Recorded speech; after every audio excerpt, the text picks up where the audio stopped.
ये सोचा है कि बर्थडे पे गिफ्ट लेना नहीं पर गिफ्ट देना है? ऐसा कौन करता है भाई?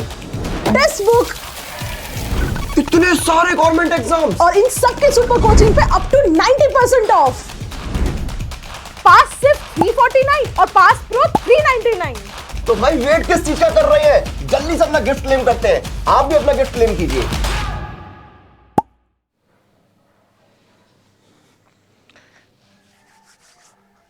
हाय everyone, welcome to textbook super coaching platform. तो कैसे हैं आप सभी स्टूडेंट? तो चलिए आज बात करते हैं कट ऑफ के बारे में। दिसंबर का एग्ज़ाम आपका हो चुका है और आपकी प्रोविजनल आंसर की भी आ चुकी है और आप सभी स्टूडेंट ने मुझे अपना स्कोर बताया है कि सर हमारे इतने मार्क्स आ रहे हैं, ठीक है, और इतने मार्क्स आएंगे तो एक्सपेक्टेड कट ऑफ क्या हो सकता है। हर किसी का यही क्वेश्चन था। मुझे ढेर सारे मैसेज आए हैं कमेंट के अंदर कि sir please expected cut off बता दीजिए कि क्या आ सकता है, ठीक है।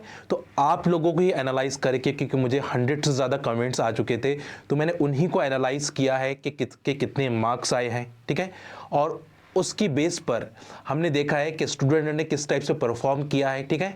और देखो, बोलना तो इजी होता है बट जब एग्ज़ाम में आप बैठते हो, है ना, एग्ज़ाम में आप बैठे हो तो एग्ज़ाम का प्रेशर होता है जिसकी वजह से ऐसा लगता है कि ये बहुत टफ है ना, और इजी क्वेश्चन भी आपको टफ लगता है, ठीक है। और वो एग्ज़ाम प्रेशर होता है, ये सही बात है कि एग्ज़ाम प्रेशर होता है। बाहर जो डिस्कशन करने वाले तो बोल देते हैं कि ये क्वेश्चन बहुत ईजी था, है ना, हमें हर क्वेश्चन इजी लगता है। जो हम उससे बाहर निकलते हैं या कोई टीचर आपको बोलता है ये क्वेश्चन बहुत इजी है, क्योंकि वो उस प्रेशर में नहीं था इसलिए उसको वो इजी लग रहा है। बट आप लोग उस प्रेशर में थे, ठीक है। जब आप एग्जाम हॉल में बैठते हो तो उस प्रेशर के अंदर होते हो कि मेरा पेपर कैसे जाएगा, मैं गुड परफॉर्म कर पाऊंगा कि नहीं कर पाऊंगा, ये सारी चीज़ें आपके अंदर होती है, ठीक है। और उसी वजह से कट ऑफ के अंदर बहुत ज़्यादा इफेक्ट पड़ता है, क्योंकि बहुत सारे लोग सिली मिस्टेक्स कर जाते हैं और सिली मिस्टेक्स करने की वजह से आपका कट ऑफ कहीं ना कहीं कम पड़ जाता है। और वैसे ही यहाँ पे हो रहा है ऐसा। जैसे मैंने आप लोगों के नंबर देखता हूँ, आप लोगों ने जो मुझे कमेंट्स किया उसको देखता हूँ, तो बहुत सारे लोगों ने छोटी छोटी सिली मिस्टेक्स की है जिसकी वजह से कहीं ना कहीं कट ऑफ क्या हो सकता है, कम जा सकता है। अब कितना हो सकता है वो हम समझेंगे, है ना, कितना हो सकता है, क्योंकि ये चीज़ें तो होगी कि एक्सपेक्टेड कट ऑफ कितना जा सकता है। तो ये मैं मेरे एक्सपीरियंस के हिसाब से बता रहा हूँ, ठीक है। इसके आजू बाजू कुछ थोड़ा बढ़ सकता है या थोड़ा कम हो सकता है, ठीक है। तो उसके हिसाब से मैं आपको डिटेल में बताऊंगा। बट आप सबसे पहले मैं आप लोगों की ही कमेंट्स आपको बताना चाहता हूँ। जैसे कि राहुल ने कमेंट किया था कि I am getting 107 OBC category, thank you so much for your guidance, है ना। उसके बाद शिवानी ने स्कूल के JRF 100% हो जाएगा आपका, ठीक है। तो राहुल ने बोला कि आपकी वजह से फर्स्ट अटेम्प्ट में मेरा एक कम से कम तैयारी के अंदर मेरा JRF हो जा रहा है, यानी अच्छे मार्क्स मुझे मिल रहे हैं। तो ठीक है, एक ने लिखा है कि मुझे 153 है ओबीसी के अंदर, ठीक है। तो कुछ लोगों का ऐसे अच्छे मार्क्स आए, ठीक है। विजय ने लिया है 87.5 जनरल कैटेगरी के अंदर, एनी चांस, ठीक है। ईरा ने लिखा है कि 103.5 ओबीसी कैटेगरी के अंदर होगा, ठीक है। और ये सारी चीज़ें लिखा है और थोड़े बहुत उन्होंने अपने बारे में बताया कि JRF अगर मिल जाता है तो इसका क्रेडिट किसको जाता है, ठीक है। और बाकी लोगों भी जो उनके कमेंट्स के नीचे कमेंट कर रहे थे उनको उन्होंने समझाया कि अभी गेट का एग्ज़ाम आने वाला है और गेट का एग्ज़ाम आ रहा है तो आपको अभी गेट पर ज़्यादा फोकस करना है, क्योंकि कंसिस्टेंसी रहनी चाहिए, है ना, अपने तैयारी को छोड़ना नहीं चाहिए। एक अच्छा मैसेज जब कोई स्टूडेंट मैसेज देता है अपने साथ वालों को, अपने कलीग्स को, तो बहुत अच्छा फील होता है। और ये अच्छा खासा और ईरा ने लिखा है और बच्चों को मोटिवेट किया है। बहुत अच्छी बात है कि अपने कलीग्स को, अपने दोस्तों को मोटिवेट करते रहना चाहिए। सही दोस्ती तो वही है, ठीक है। आई गोट 92.5 ओबीसी JRF हो सकता है क्या, 70 marks general, any chance for LS, है ना, 64 SC कैटेगरी के अंदर, आई गोट 94.5 ओबीसी कैटेगरी। ये सब आपके ही है, आपके ही कमेंट, आप लोगों ने ही किया। 93 ओबीसी, ठीक है, 91.5, 96.5 ओबीसी, 108 मार्क्स मिल रहे हैं मुझे, JRF हो सकता है क्या मेरा, ये पूछा गया है, ठीक है। 103 जनरल कैटेगरी है भाई, ठीक है। लाइफ साइंस SC कैटेगरी है, 76.5 है, ठीक है। ये सारी चीज़ें आपको दी गई है। 90.5 मार्क्स मुझे मिल रहे हैं, क्या मेरा हो सकता है क्या, ठीक है। ये आप लोगों की ही कमेंट है बट मैं आपको एक्सपेक्टेड कट ऑफ की तरफ लेकर जा रहा हूँ। 89.5 मिले हैं मुझे, ठीक है।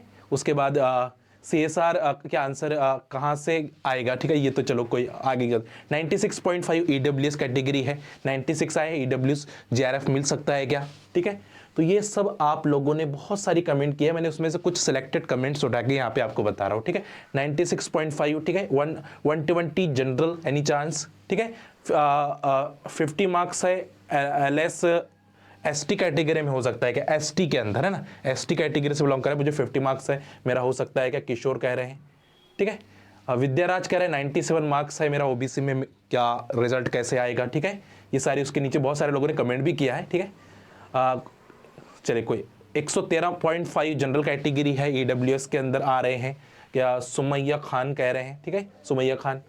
तो आगे चलते हैं, यहाँ पे दिया गया है अंजू जिसमें 105 जनरल कैटेगरी के अंदर है, प्रतीक है 93.5।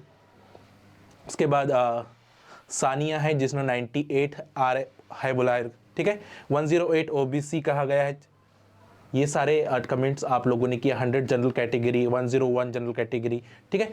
तो आफ्टर दैट मैंने जब इसको एनालाइज किया, ठीक है, एनालाइज किया और बच्चों की बातें सुनी है, उनसे बात किया, क्योंकि मेरा है कि मैं बात करने में ज़्यादा बिलोंग करता हूँ, क्योंकि हर कोई एग्ज़ाम में जब जाता है तो कहीं ना कहीं वो उस प्रेशराइज के अंदर होता ही है, ठीक है।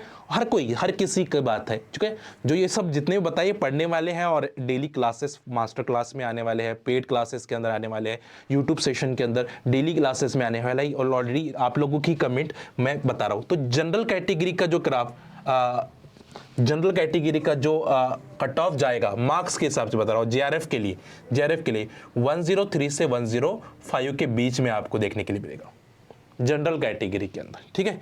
ईडब्ल्यूएस है 96 से 98, और अगर आप ओबीसी के बिलोंग्स करते हैं तो 94 to 97 या 96 के बीच में आपको दिखेगा जेआरएफ के लिए। एससी कैटेगरी से हो तो 93 और 70 या 70 से भी कम हो जाएगा, ठीक है। मैं आपको अप्रोक्सीमेट बता रहा हूँ, ठीक है। एसटी कैटेगरी या जेआरएफ के लिए बात कर रहे हैं तो 60 या 61 मार्क्स आपको मिलेंगे, और पीडब्ल्यूडी में तो हमेशा फिक्स होता है 50 पर आपको क्या मिल जाता है, जेआरएफ मिलता है। कोई फिजिकली चैलेंज है तो ठीक है। ये फॉर जेआरएफ कैटेगरी के लिए हो गया, आप इसका स्क्रीनशॉट ले सकते हो, और अगर आप एग्री करते हो तो मुझे कमेंट करके जरूर बताइएगा कि आप इस एक्सपेक्टेड कट ऑफ से एग्री करते हो, क्योंकि पूरा एनालाइज करके ही मैं आपको बता रहा हूँ। जितने लोगों से मैंने बात की है, जितने स्टूडेंट से मैंने बात किया है, जब मैंने पेपर देखा है, क्योंकि पहले मुझे पेपर नहीं पता था, क्योंकि मेमोरी बेस के बेस पर एक्सपेक्टेड बताना थोड़ा डिफिकल्ट हो जाता है, क्योंकि पूरे क्वेश्चन याद नहीं होते हैं। जब हमारी रिस्पॉन्स शीट आई है और क्वेश्चंस की लेवल को हमने देखा है, ठीक है, उसके हिसाब से किया है कि हमें पता है कि वहां पे इजी क्वेश्चन भी टफ लगता है, सिली मिस्टेक्स होती है, ठीक है। हर कोई बोलेगा कि इजी है, ऐसा कोई हो नहीं सकता है, ध्यान में रखिए ना, क्योंकि मुझे पता है कि आप लोगों पे प्रेशराइज होता है। आप लोग जब एग्जाम में बैठते हो तो एक प्रेशराइज के साथ बैठते हो, ठीक है। जब बाहर वाले तो आपको आराम से बोलेंगे बहुत ईजी पेपर है, ईजी क्वेश्चन पूछा था, बट जब वहाँ पे बैठ के सॉल्व करना होता है उस प्रेशर के साथ, उस इन्वायरमेंट के साथ, तो वो क्वेश्चन टफ लगता है। तो ये सबके साथ होता है, ठीक है, और ये नेचुरली है, ठीक है। एलएस की अगर हम बात करें जनरल कैटेगरी के अंदर तो 97, ईडब्ल्यूएस के अंदर 92, ठीक है, ओबीसी के 90 के आसपास दिखेगा आपको, ठीक है। एससी कैटेगरी में 67 to 68, एसटी कैटेगरी के अंदर आपको 56-57 के आसपास आपको दिखेगा, और पीडब्ल्यूडी में तो 50 है, यानी ये तो फिक्स है आपका यहाँ पे जनरली। तो ये अप्रोक्सीमेट कट ऑफ है, यानी एक्सपेक्टेड कट ऑफ है जो आपको लग सकता है, और जल्द ही आपकी फाइनल आंसर की और आपका स्कोर कार्ड भी आ जाएगा, ठीक है। तो उसके लिए भी एक मैं आपको थोड़ा बहुत एनालिसिस कर रहा हूँ कि प्रीवियस एग्जामिनेशन में आंसर की कि कितने दिन के बाद आपका रिजल्ट आया था, स्कोर कार्ड आया था, वो भी एनालाइज करके मैं आपको बताने वाला हूँ। तो ये एक्सपेक्टेड कट ऑफ है, आप लोगों के ही कमेंट की बेस पर मैंने ये सारी चीज़ें आपको बताने की कोशिश की है। तो मैं उम्मीद करता हूँ कि आप एग्री करते होगे, ठीक है। आप बताइएगा, आपका भी आप पुट कर सकते हो कि आपको क्या लगता है, जब आपने अपने दोस्तों से बात की है तो आपको क्या लगता है कि कितने एक्सपेक्टेड कट ऑफ जा सकता है। एक्सपेक्टेड, हम तो अभी एक्सपेक्टेड ही बोल सकते हैं ना, क्योंकि फाइनल तो वही डिसाइड होगा कि जब पूरे इंडिया में जितने लोगों ने CSIR नेट का एग्जामिनेशन दिया है केमिकल साइंस के अंदर, है ना, उसके हिसाब से वो डिसाइड किया जाएगा। बट जितनी चीज़ें हमने एनालाइज किया है और हमारा जो एक्सपीरियंस है वो कहीं ना कहीं इसके आसपास आपको देखने के लिए मिलने वाला है। चलिए नेक्स्ट पॉइंट आता है बच्चों कि अब क्या करना चाहिए। अब बहुत सारे लोग कंफ्यूज है, ठीक है। ये तो चलो एक्सपेक्टेड कट ऑफ तो एक बहाना है आपको बताने का, ठीक है, बट यहां से आपकी जर्नी स्टार्ट होती है बच्चों। अभी आपके पास बहुत सारे एग्जामिनेशन है, आपके पास अभी गेट है, अभी आपके पास BRC है, ठीक है। अभी आपके पास वापस से आपका देखोगे तो सेट आने वाला है आपका। उसके बाद आपका जून 24 का एग्जामिनेशन आ जाएगा, रिजल्ट आते आते आपका। तो ये 4 एग्जामिनेशन आपके आने वाले हैं अभी, इससे 6 मंथ के अंदर, इसी 5 मंथ के अंदर आपकी 4 एग्जामिनेशन होने वाले। तो आपको डरना नहीं है, अपनी प्रिपरेशन को स्टार्ट करना है, अपनी थिंक करना है, एनालिसिस करना है, प्लानिंग करनी है। मैं हमेशा ये डायग्राम भी लेकर आता हूं क्योंकि बड़ी इंपॉर्टेंट है। ट्राई करते रहना है। अगर आपका सारी चीजें प्लानिंग हो चुकी है तो ट्राई करते रहो, उसके लिए काम करते रहो क्योंकि एक रिजल्ट लग गया तो उसके बाद एक के बाद एक रिजल्ट लगना शुरू हो जाएगा, और उसके लिए काम करते रहो, जब भी आप सक्सेसफुल होने वाले हैं। अगर आपने सिर्फ यहां से छोड़ दिया कि आपने दिसंबर एग्जामिनेशन दिया, अब आपके मार्क्स कम आ रहे हैं, किसी के मार्क्स कम आ रहे हैं, उसने वहां पे हाथ नीचे कर दिया, ठीक है, अपने आप को पीछे ले लिया, तो इसका मतलब है कि वो उसका मंजिल बहुत करीब थी, है ना।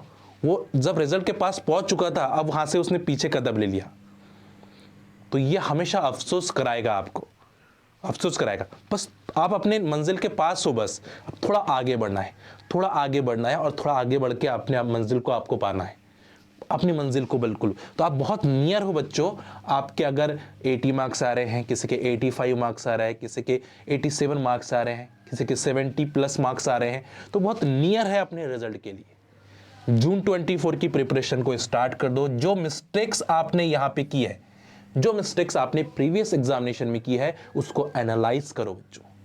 Analyse your mistakes, rectify your mistakes, उस पर काम करो। उस पर काम करोगे तो फिर बाकी के सारे एग्जामिनेशन आप बहुत आसानी से क्वालिफाइड कर पाओगे। हाँ, है ना। और ये भी जरूर मुझे बताइएगा किन स्टूडेंट का फर्स्ट अटेम्प्ट था, किन स्टूडेंट का सेकंड अटेम्प्ट था, ये जरूर मुझे कमेंट करके आप लोग बताइएगा। अगर जो लोग MSc फर्स्ट ईयर के अंदर है, MSc सेकेंड ईयर के अंदर है, जो लोग MSc फर्स्ट ईयर में है,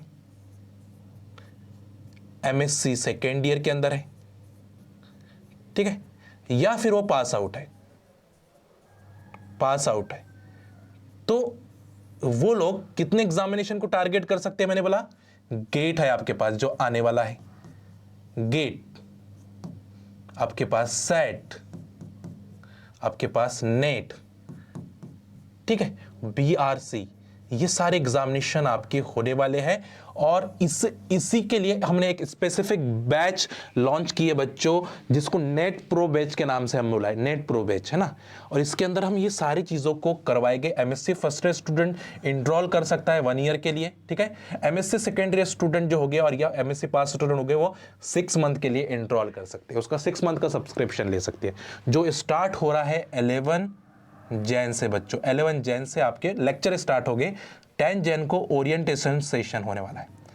ओरिएंटेशन के जो रोड मैप होगा, किस टाइप से हम आप लेकर जाएंगे आपको इसको 5 मंथ में, किस टाइप से हम इसको टारगेट करेंगे, इतने सारे एग्जामिनेशन को हम कैसे टारगेट करेंगे, वो सारी चीज़ें मैं आपको एक ही इसमें बताने वाला हूँ, ठीक है। तो ज़रूरी नहीं है कि हर एग्जामिनेशन के लिए आपको अलग पढ़ना है। क्यों भाई, क्यों पढ़ना है? जब सिलेबस सेम है, लेवल सेम है, क्यों अलग से पढ़ना है? सिर्फ क्वेश्चन पेपर पैटर्न तो चेंज है, और वो आपका हम side by side strategy sessions के अंदर करवाते रहेंगे, ठीक है। तो यहाँ पे क्या क्या चीज़ें मिलने वाली है? 500 आवर्स की आपको लाइव क्लासेस, उसकी क्लास PDFs आपको मिलेगी, ठीक है। एग्जाम एनालिसिस, रिकॉर्डेड वीडियोस, अगर किसी वजह से आपका लाइव लेक्चर छूट गया तो आप रिकॉर्डेड में जाके देख सकते हो।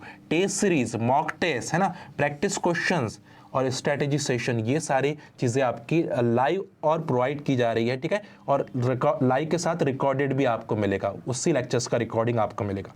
तो ज्वाइन करिएगा बच्चों। जो स्टूडेंट इंटरेस्टेड है एक्चुअल में जून के लिए, दिसंबर 24 के लिए प्रिपरेशन कर रहे हैं, MSc फर्स्ट ईयर में हो, MSc सेकेंड ईयर में हो या MSc पास आउट हो, सारे स्टूडेंट ज्वाइन कर सकते हैं, ठीक है। ये कोड यूज़ करोगे तो लेस प्राइस के अंदर आपको ये कोर्स मिल जाएगा, NADEEM, मेरा नाम है ना, नदीम। तो अगर आप ये यूज़ करते हो तो आपकी फ़ीस कम हो जाती है।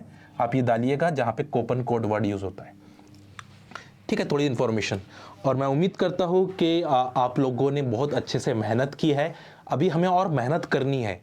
ज़िंदगी में लर्निंग ज़रूर रहना है बच्चों, हार नहीं माननी है, हर एग्ज़ामिनेशन को क्वालिफाइड करना है, ठीक है। अभी तो स्टेप है, आपने सीखा है, आपने पहुँचा है, आपके अंदर आपने इम्प्रूवमेंट फील किया है। ज़रूर मुझे बताइएगा कि आपने जो प्रीवियस एग्जामिनेशन दिए थे, अभी जो एग्जामिनेशन दे रहे हो, इसमें क्या इम्प्रूवमेंट आपका हुआ है। अगर इम्प्रूवमेंट है इसका मतलब आप बहुत नियर हो अपने रिजल्ट के, अपनी मंजिल के बहुत नियर हो, और मैं उम्मीद करता हूँ कि आपको जल्द ही जल्द रिजल्ट मिलने वाला है। चलिए मिलते हैं फिर नेक्स्ट सेशन में। Thank you so much. अगर वीडियो अच्छा लगा तो लाइक कर दीजिएगा, चैनल को सब्सक्राइब कर दीजिएगा, ठीक है। और आपकी जो भी वैल्यूएबल कमेंट्स है, जो भी आपके डाउट्स है, वो आप ज़रूर कमेंट बॉक्स में पुट करिए। Thank you so much. Happy learning. अपना ख्याल ज़रूर रखिएगा।